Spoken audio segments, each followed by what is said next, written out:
Why are you laughing? The way you're standing.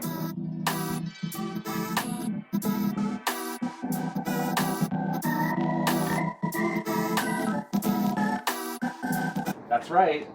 That's right. There's two of us. There is two of us today brewing a beer. It's a husband and wife brew day. It can be done, and it has been done in the past. We've only done it like what, 4 times? Not Maybe. even. Maybe. Dear, stand a little. What are you? Hi there. Hi. We haven't done too many of these because their work schedule. She works weekends sometimes, or usually one day, and that's my brew day. But today she had the weekend off, and we're like, let's do it. Let's do a brew day together. They're actually a lot of fun. And if you guys haven't done one before, or girls with your spouse, best friend, whatever it is, it's super fun. So today we're doing an IPA, and what we did is we went to the homebrew store and just smell the hops. Normally, I've been buying hops online, vacuum seal. That's my favorite. But we went to lunch and you're like, let's just see what they have there. I got Galaxy because they were vacuum sealed. That's going to be the dry hopping edition. Do you remember the other hops that we purchased? Yes. Okay. We got Citra. Okay. We got Chinook. Yes. And Hosea. Cascade. Cascade. Two of them you got. So the Chinook's going to be our bittering, and then we're going to hit it at the end with Cascade and Citra, and then dry hop pretty much exclusively with Galaxy. So doing just 2-row, dash of honey malt because I think that works well sometimes for IPAs. Everything else is pretty standard. The yeast is 001. So let's get the water going. She's going to help me with a lot of the work because she's very excited about it, right? Yeah. So excited. So let's get the water going and go from there.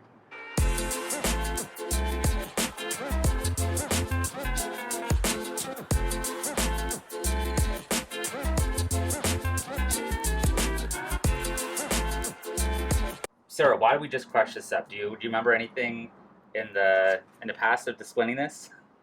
Something with sugars. Perfect. So why we're crushing this up for you and for the folks at home is because there are enzymes that are actually in the malts that are activated at certain temperatures, but it needs to be crushed up first. So those enzymes can actually get to the starch molecules, and then they'll convert it at a certain temperature with the water.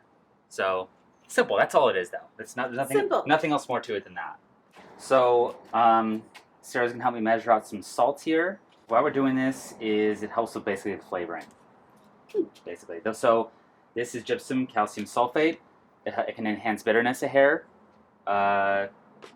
Basically, some other little minor things, and then this calcium chloride helps with chloride itself helps with the body, a little more body to it. And the calcium itself is needed for conversion, and the yeast use it too for later on. 0.5. 0.5. It's not a lot. It's gonna go fast. Ooh! It went too fast. They're so little. I know. Oh! Things almost went. Don't worry, guys. I got this. Now we need 2.5 grams of the gypsum. Perfect. Good. Perfect. All right. So Sarah is very excited to hook this up. She's I'm like, very the excited. little hooks on here. Okay. So the longest one hooks onto here. Yeah, there you go. That'll do it. Yep. And then I'll press down, and then press it down. Yep. Good job. Okay. All right. And then this here, this side here, Mm-hmm. goes onto the top of the pump here. Pull up. Click it or tick it. Perfect. And it goes right there. I'll go ahead and hit the pump there. Take a peek. Yep. So the water's coming out here into the pump and being pumped right back out into there. What's the point of that? So the why we're doing that is once the grain is in there, it's going to recirculate for the course of an hour and just help pull all the sugar water through, called wort. Oh, and keep it cycling. And keep it cycling, exactly. It just So helps it's convert a not bit all more, just- and yeah. it doesn't just sit there forever, and it keeps the temp regulated pretty well too. Oh, nice. So we're almost at our temp. We're going for 150. We're at 145 right now. So let's smash in. Let's do it. We want to make sure we avoid clumps, called dough balls, if you will. And if you do it too, if you just pour It's it all like in when here. you make your oatmeal. Exactly. So the dough balls can affect conversion a bit.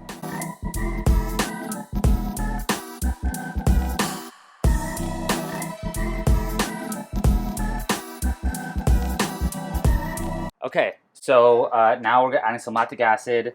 This is Sara because the pH, we want to bring it down to a range of 5.2 to 5.6. Helps with conversion. Allegedly, if you're over 5.6, you can get some tannins. Although experiments have been done where nothing's really been proven to that really be a thing, but whatever. We do it. We're doing it. We do it because we're told to do it. Science. Science. Okay, so go ahead and put 2.5 full. So full 2 and then half of that. Okay, so 1 full, so suck it up. can you hold that? Yeah. Pull it like a needle, like a syringe. Yeah. Oh. Perfect. It Yes. didn't go out, Okay, did it? it's fine. You got most of it in there. Pump Excellent. Hit the pump. Boom. Boom. Ooh, look at that. So there you go. Recirculation. Do you just sweat your balls off Yes. every time you brew? Yes. Nailed it. We're mashing at 150 degrees Fahrenheit, and the reason for that is to promote shorter sugar chains, Okay. so you get a drier beer. So IPAs, you want to dry. You want to dry, yeah. You Exactly. don't want a sweet IPA. Gross. Very gross. So now that we mashed in, we have an hour. That's about how long it takes for this everything to convert. And what do you do when you have an hour to kill? Go get a beer.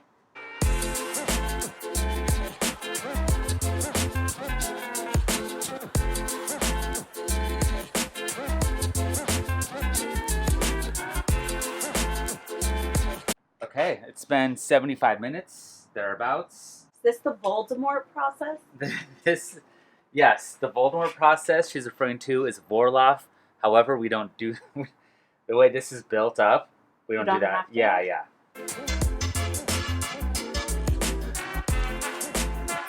Okay, so this is called a refractometer, and this shows us our sugar level. So Which does that tell you your alcohol level? yeah, it will at the end. Yes. Okay. So when you start with the sugar level, and then the sugar level drops down as the yeast eat and convert to alcohol, and you know how much alcohol you have. Let's see what the gravity is. Yeah, so open that part up, and then throw just a little splash on there. So look at it, and let's see where we're at. We're at 1.055. Perfect. The goal is 1.051. Set it to boil. Clean as you go.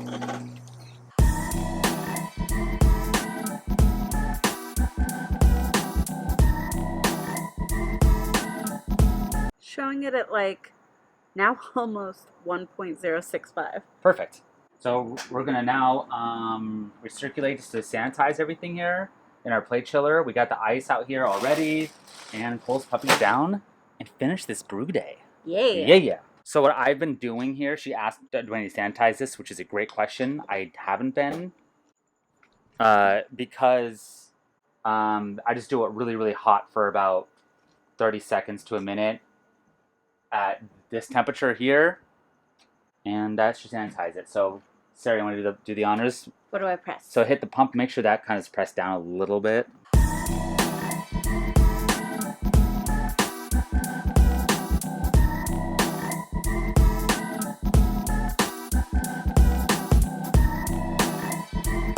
So Sara did ask just now how this works. How it works is the water gets sucked from the pump here, goes through this thing here, and back out, and then the wort comes through on these two ends here, and then this is called a plate chiller. It cools it down rapidly. I don't actually know the mechanics inside it, but pumping cold water in it. Wow.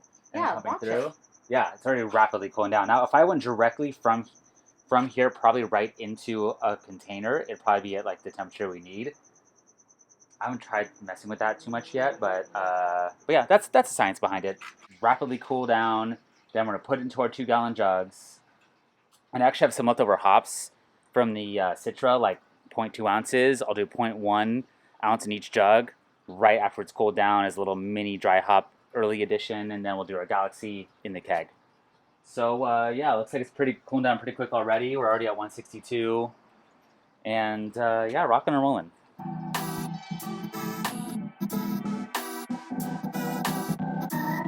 Okay, good. So now what we do, Sarah, was shake it, and Shake it. yep, give it a Like little just a swirl, swirl? a little swirl shake.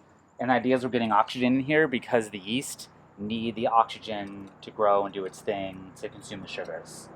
Some people will like pump oxygen into it, which I've done before. Not a bad idea. This works too.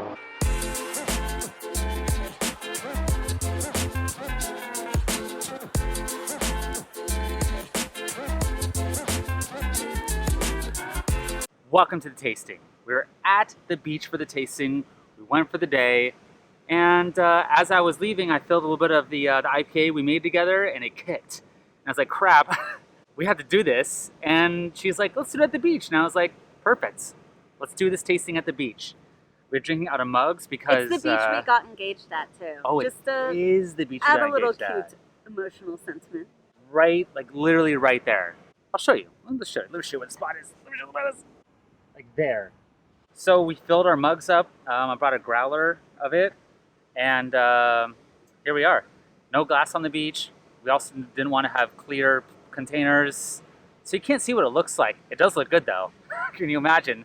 We even brought it to a party. We did bring it to a party.